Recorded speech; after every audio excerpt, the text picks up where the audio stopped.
see you, buddy. You have a seat? Yeah. Also joining us here, Austin Cindric going to run double duty with us from the NASCAR contingency, your 2020 Xfinity champion. Also going to be a Cup rookie this year. Good to see you, Austin. You're going to be busy, boy. Trying to be. Because he's happy. 7-time NASCAR Cup Series champion Jimmie Johnson back with us in the 48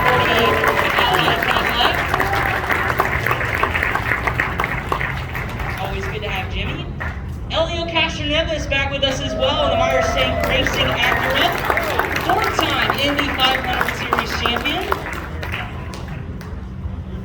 And last but not least, Mr. Jordan Taylor is here, the number 3 Corvette Racing.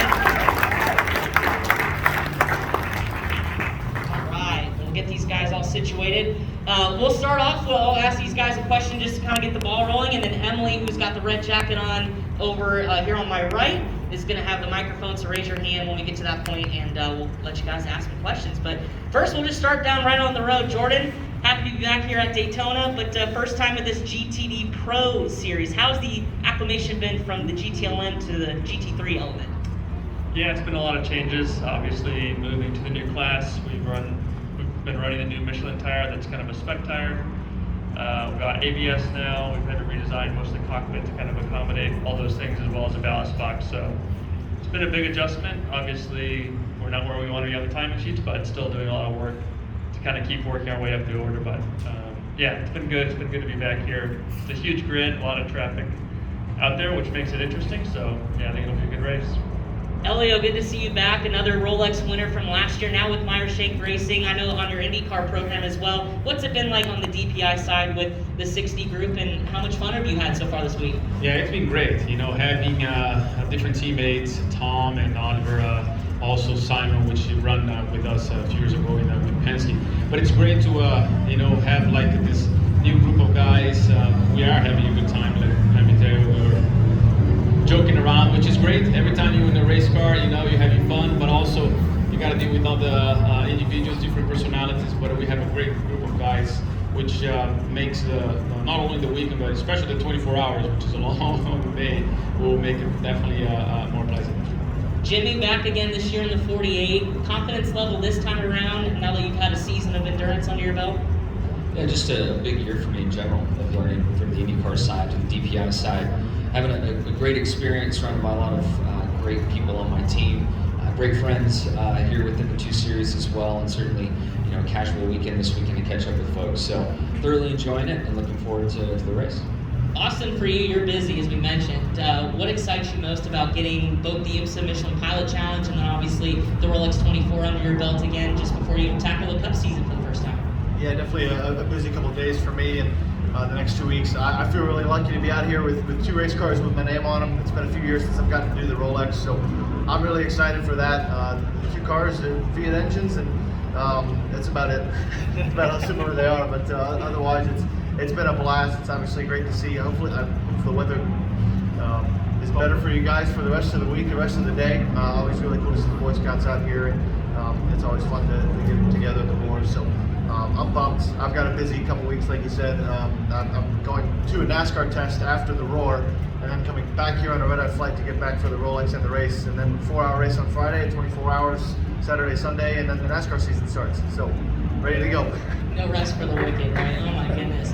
And then Alex coming back here after winning last season. How big was that for you? And then you added a Baja 1000, so you're a man of many talents.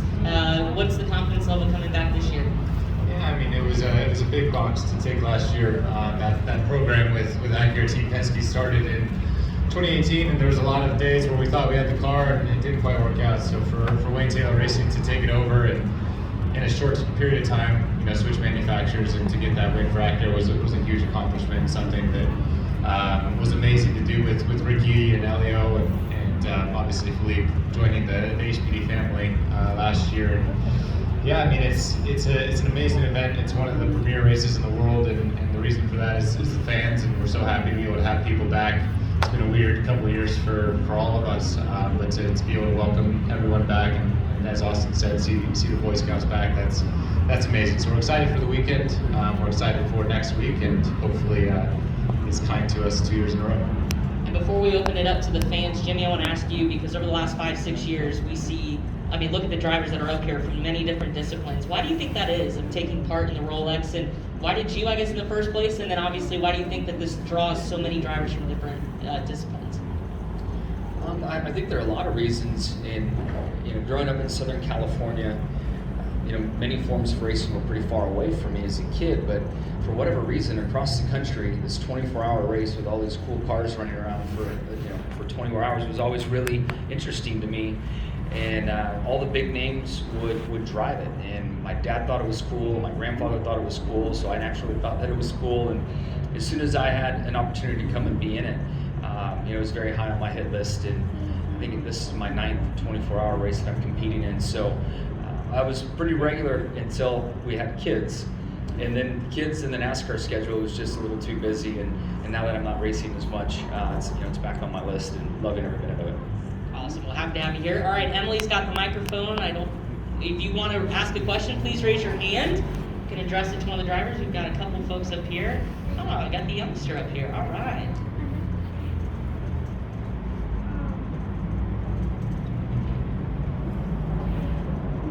Maybe we can hear you. When you ask Dad. I saw another hand up here It in the happens, front. don't worry. We got one up in the front. There we go. It happens to me too. I get like frozen right there. It's like, How do you get to be a race car driver?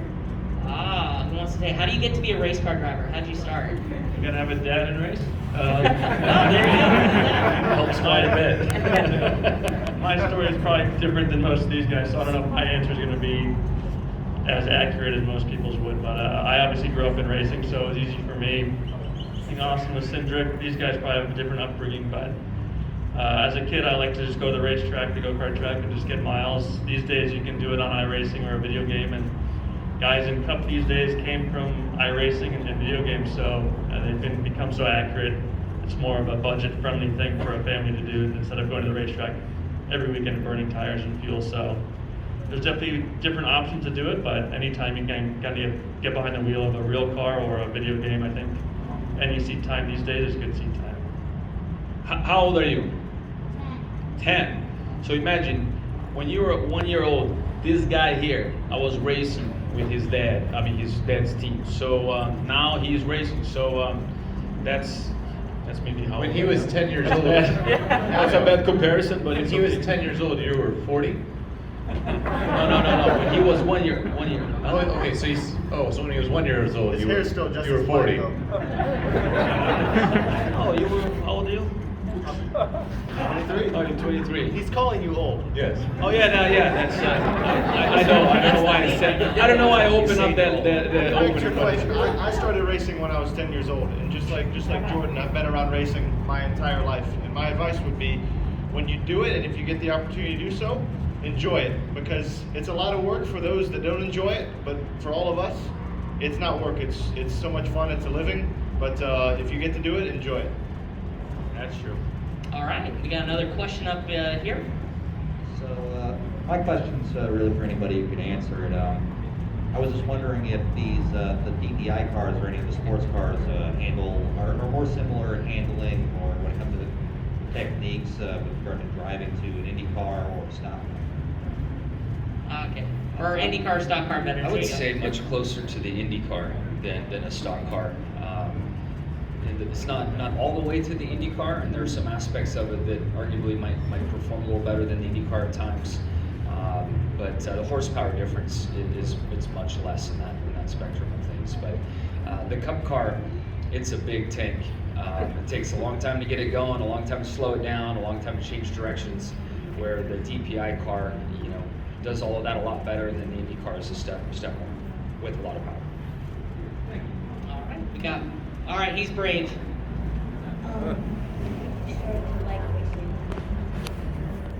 When did you start to like racing? When did the racing bug hit? Who's got a good I one? think it's when I met Helio. Probably right. Yeah, I was about 9, 10 years old, and then it really like, this is what I want to do. My dad actually was sponsoring a car back in Brazil, and I'm like, man, this is really cool. So, and then I started working really hard, and it's paid off. All right, gentleman right up here. All right, Jimmie, he wanted to ask why you left NASCAR and went to IndyCar. I'll try to give a short answer. But you know, IndyCar was my dream when I was young, growing up in Southern California. Especially my generation, NASCAR wasn't there, and IndyCar was massive, and all my heroes were IndyCar drivers. My opportunities led me to NASCAR. Had an amazing experience there, and so thankful for that. And really, at the end of 2020, I thought I was done with full-time racing, and thought I might run in some IMSA races or a few different series around the country. But after I drove the IndyCar, Chip Ganassi let me drive an IndyCar, and that door opening up led to a partial year and then now a full-time schedule for 2022. So there's no one more surprised really than myself, and especially my wife, that I'm back in a full-time schedule. But I'm having a blast doing so and really enjoy the challenge. So I'm not sure I've quite answered the question, but I've really found myself with an opportunity I couldn't turn down and jumped at it. All right. Right back here on the rim. What was your favorite race that you've ever done? For me, favorite race I've been in? It's a tie with two of them. I would say my first cup win in my rookie season. At that point in time, I knew I would have a job still, so I was really, really happy about that. That always helps. And then the win in Homestead, where I won my 7th championship. In my head, mentally, we were not the fastest car for 380 miles of the race, if not more, of the 400. We were not in contention, had no opportunity. And through the last 3 restarts, it came together, and I led one lap, and that was the last one. Won the race and my 7th championship, and the range of emotions in that experience, kind of rival what happened with my first one. All right. We've got one near the back. What's your favorite part of racing? Favorite part of racing? Rossi, why don't you start? What's your favorite part of being behind the wheel? I mean, it's hard to explain. It's fairly self-explanatory, I think. I mean, we get to drive some of the coolest cars in the world, and I like everyone. We've kind of already touched on it. I grew up just a big fan and loving cars and loving motorsports, and to repeat what Austin said, sometimes this feels like a job, and sometimes it's hard work. Most of the time, it's hard work, and at the end of the day, you have to take a step back and realize that we're so very, very blessed and fortunate to be able to A, do what we love, but B, our job is to drive these cars. So I would say that's the favorite part, and then the secondary part is you're competing against some of the best in the world, and on days where you can get it right and you can win, it's an amazing feeling. You lose in this sport way more than you win, so you have to find the energy and the motivation from failure, but when you do get it right, it's a very special thing to share with your team and those around you. I got to go to a hockey game the other day, and I was trying to explain to somebody that exact question, because I think none of us up here could answer what our favorite race car is that we drove. And for other sports, it's honestly like a multi-sport athlete. I'm sure somebody enjoys playing football and baseball and basketball, all for different reasons. Whereas as a race car driver, driving each different type of car, I've actually driven so many different cars at Daytona, whether if it's a rallycross car, a NASCAR on the speedway, or the road course, or a prototype, or a GT car, or a GT4 car. They're all different, and I think they all make the driver feel different things and enjoy different things about them. So even though that's the most non-committal answer you could have ever gotten, it's pretty fun, just the sensation of the speed and where it's generated for each car. It's the challenge, right? The challenge to try and drive and have fun, and when you get it, you're like, okay, I want to keep it going. So those are the things that for me are really fun. I also think we all take a little pride in the fact that we've never really had a real job. We've just been racers, so there's a little pride in that too. That is true. I tried to work actually in my dad's company back then, and apparently got fired from that. The closest thing I've ever had to a real job is in 2020. I spotted the Rolex for Helio and Rossi, and you guys got hit 4 hours into the race, my first stint spotting. And that was the coldest, most miserable I've been in my entire life. Same. All right, we've got a young lady down over here. What was the most favorite moment you had in racing out of all the races you've done? All the races you've done, what's your most favorite moment or memory? Jordan, we start with you, bud. We haven't heard from you. Mine would be winning this race in 2017. I finished second here, I think, 4 times with my dad's team, and then that year I was with my brother, and Max Angelelli was retiring that year, and Jeff Gordon was having his last race, so there was a lot of emotions, obviously. So that was probably my most emotional and most meaningful win, just as a family. Mine, I would say the last one, the last win that you have, and fortunately it was my Indy 500, which was really, really special with the way he did it, the way it happened. So, and tying the record, especially with an amazing legends like AJ Foy, Alex Senior, and Rick Mears. We just heard we were talking about such incredible opportunity for us to race against amazing drivers, and now we were able to achieve something only the gods of racing were able to do it. So it was really cool. I mean, it's the 2018 Homestead race that won the championship for me. A lot of emotional reasons around Hendrick Motorsports that took place, and then my family was there. Both my daughters, they vaguely remember it, but there's that family component that was really special too. Yeah, I'd say for me, it's hard to pick between winning a championship. You know, with the NASCAR format now, you have to win the last race basically to win the championship, and a lot of final restarts and a lot of different strategies and a lot of emotions that happen in 2 laps. So besides that, winning in Indianapolis this past year was very, very special for me, very meaningful racetrack for me and my family. You're my champion at Xfinity last year, so just so you know. Appreciate that. You did a good job. Yeah, I mean, for me, it's a fairly obvious answer. The 516 was my introduction to the Indianapolis 500, and it couldn't have gone better, I guess. Really great answers. All right, we're gonna go down to second row. There he is. He's had his hand up for a while. How fast can you go? Ooh, well, this could be behind the wheel or running. We'll see what happens. How fast can you Faster go? than Jordan. Not fast enough. I mean, my fastest ever, it was 252 miles an hour. That was my fastest. My fastest is going to be broken here in the month of May. So in NASCAR, the fastest I went was 220 at the Michigan Raceway. And I know at Indy coming up in the draft, that number's going to go down by a bunch. So looking forward to that. I guess 240 something, right? Yeah, you can get to 40. Well, I've gotten the great opportunity to straight line test an IndyCar. They won't let me do the turns. A couple years ago, I got the straight line test, and there was a limiter at 222. So I went 222 for a couple days straight. So Pretty fast. that's the limit. For a straight line test, that's pretty fast. Yeah, it's pretty fast. Missed the birds. Yeah, I mean, it's whatever it is at Indy. I think 237, 238. Yeah, mine was back then was kart. Fontana as well, yeah. Fontana, when you had the handful wing, it was draft. And I know because we had gear for 252 and we hit the limiter.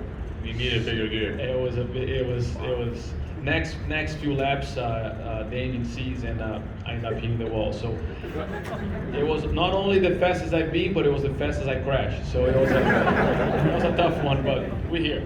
Man, it makes 80 miles an hour feel like nothing on the highway. All right, we've got one near the back here. What is it like to go 200 miles an hour? What is it like to go 200 miles an hour? Can you sense the speed in the car, or what? Elliot, we'll start with you. Well, you know, you race against your competitors, and they're the same speed. To be honest, the only way you actually feel you're going fast is when something goes wrong, and you don't have much time to think except close your eyes, cross your arms, and hope for the best.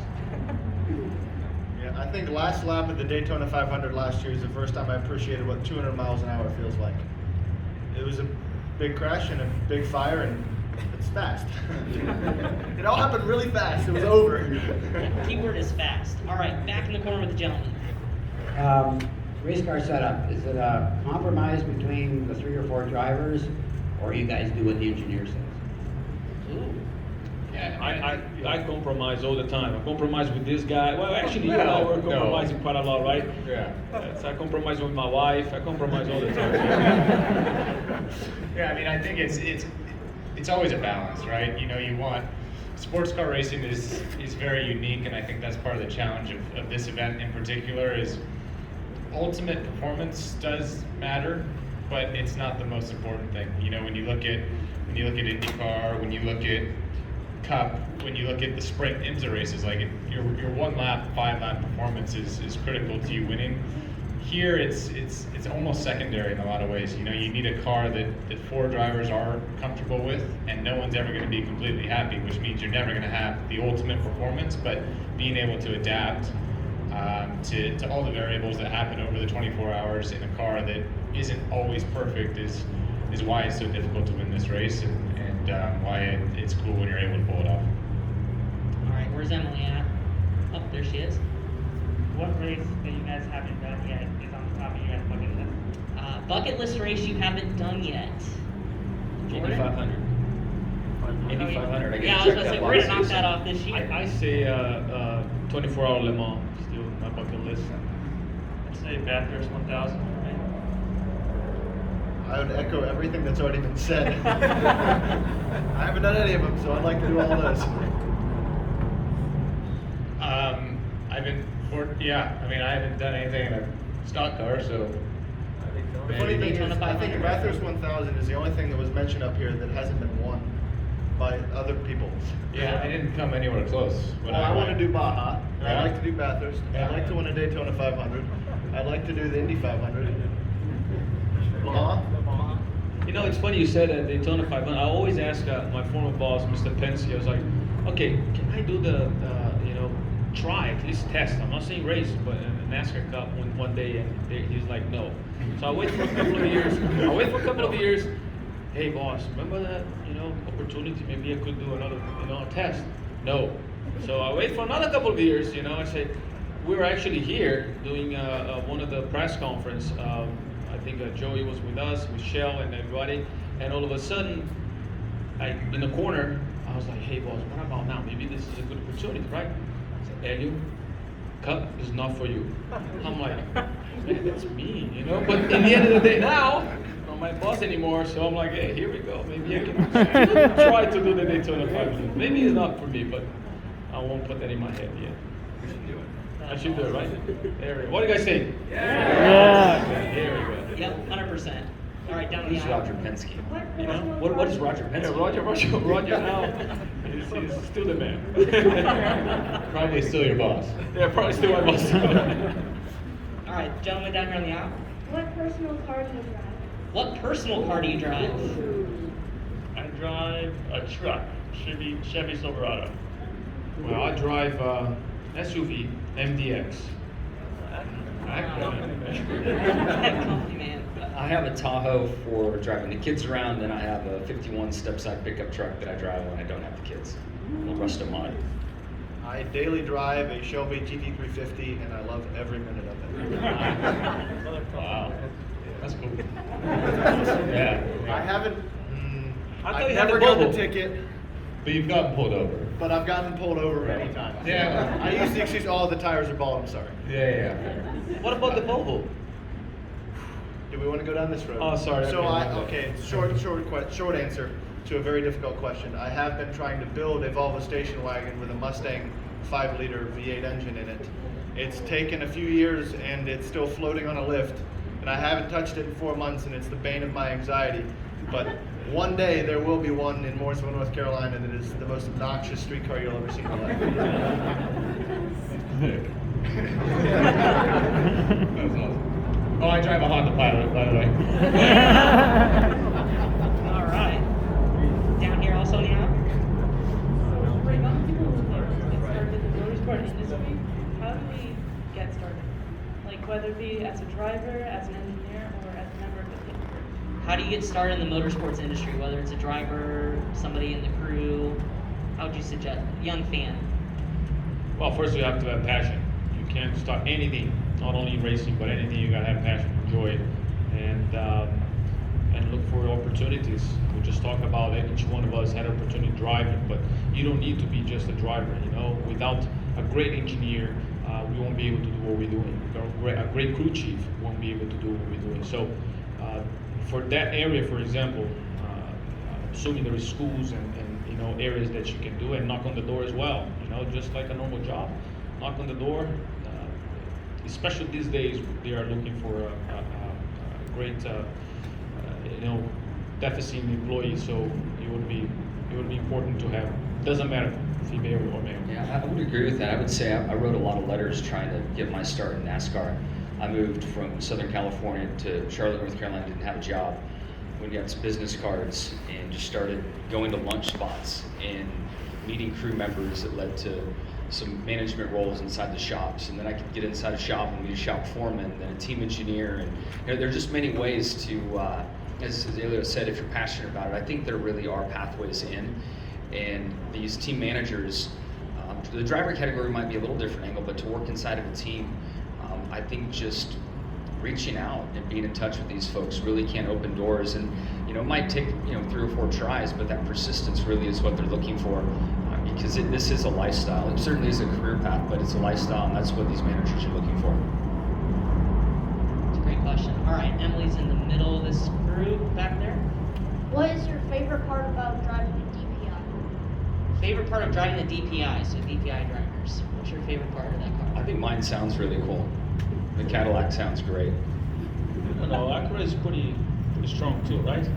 Yeah, I mean, I think it's an open wheel car with fenders and a roof. Like, I mean, it is essentially in a lot of aspects it's an Indy car, just with a little bit more bodywork and some lights and a lot more buttons. I know what most of them do, I think. But yeah, I mean, it's just a high performance prototype. That's what it's supposed to be. It looks fast, it feels fast, and yeah, most of the time it's a lot of fun to drive. It's probably like your latest video game, right? Yeah. You have so many details, so many buttons, as Alex was mentioning about it, that sometimes you don't know what they're doing there, but I don't. Have you ever hit the wrong button? I still learning, believe it or not, he knows that. Have either of you ever hit the wrong button? Oh yeah, all the time. Awesome. All right, Emily's in the back. Growing up, Race car driver idol. Ooh, who's your idol? Maybe some of you influenced. Mine would be my dad. Just growing up, I grew up coming to the racetrack, watching him, and kind of seeing his work ethic and driving style, those sorts of things. So mine's pretty easy. Yeah, growing up for me was Ayrton Senna, and then when I came to America, not only he was my hero, which is Rick Mears, but I had the honor and pleasure to work with him. So those are the two that I always admire. Many along the way, but starting off, I think he's hanging on the wall here somewhere on a dirt bike, but Rick Johnson was one of mine from my motocross days. And then Rick Mears, another Southern California guy that made it. And then Jeff Gordon, we claimed him to be a California guy, although he's living in Indiana most of his life. But he was another one for a young driver growing up on the West Coast to kind of idolize and have the dream and try to chase that dream like they did. And then I was able to, be handpicked by him to drive his cars, and just wild how that all kind of came together. I might make it really awkward because he's sitting right there. Wow, that's No, awesome. I mean, I've done Oh, look at that.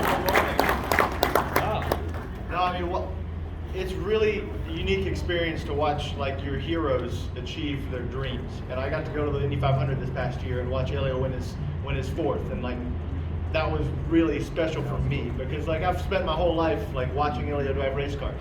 Like, and no one's really ever drove for Penske as long as Helio, and obviously I've got a pretty deep connection within the team. So to see him do his 4th, I know it wasn't in a Penske car, but that was like really, really cool for me. So I think Helio would be my man. Scott Dixon, one day maybe we could beat him. But until that point, Scott Dixon. They're all really good ones. All right, I think last question down here in the front. what's your biggest influence in your career? Who's the biggest influence in your career? So going along the lines of idols, but who's been influential as you've been rising the ranks? Yeah, I'll not Dad, pick you my already dad know. for this one. I'd say probably the most influence on my driving and stuff was Max Angelelli, is another driver that I grew up with. We used to call him Professor Max because when we were kids, he'd literally bring in a whiteboard in our bedrooms, and we'd go through courses on ride heights, spring rates to kind of understand more of just driving, more of kind of what the driver needs to do, not just drive the car, but understand why we're feeling the things we're feeling and how we can kind of translate that to the engineers. So that's someone who kind of influenced both Ricky and I's career pretty heavily early on? Well, I would pick my dad. You know, he was a big influence in my career, and because even in the past, we might not have the best equipment, but he did show me that was the best he could do it, and that was a lesson I learned. You know, it doesn't matter what happens, whatever you have in front of you, take the best out of it and make it happen. So for me, it was my dad. Yeah, I think we've all had many, and it's hard to pick one or three or four even.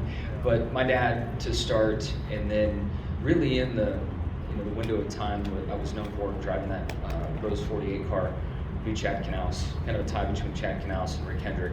Chad was that professor for me and taught me so much. And then we grew so close, we were like brothers, and then we fought like brothers too. So we covered the spectrum in our relationship. Yeah, I think to echo Jimmie, a lot of people to choose from, but when it comes to what it means to be a racer and what it means to be a professional, I probably haven't learned more from anyone else than Roger Penske. Really, my whole family. You know, it's crazy when you think about it. As kids your age, and you have this wild dream of trying to be a race car driver. You know, you obviously can't do that without huge parental support, and that's from a financial standpoint, but B, kind of a mentorship as you're growing up, and C, like a schooling standpoint, and just parents that are willing to help you chase your dreams. So parents, grandparents, the whole gambit for me. So kids, what's the lesson we learned here? Listen to your parents, all right? That's what we got to do, because I can see they're already like, all right, this is getting boring, let's get out of here. Well, thank you guys so much. Round of applause for our star power here at Rolex. Rossi,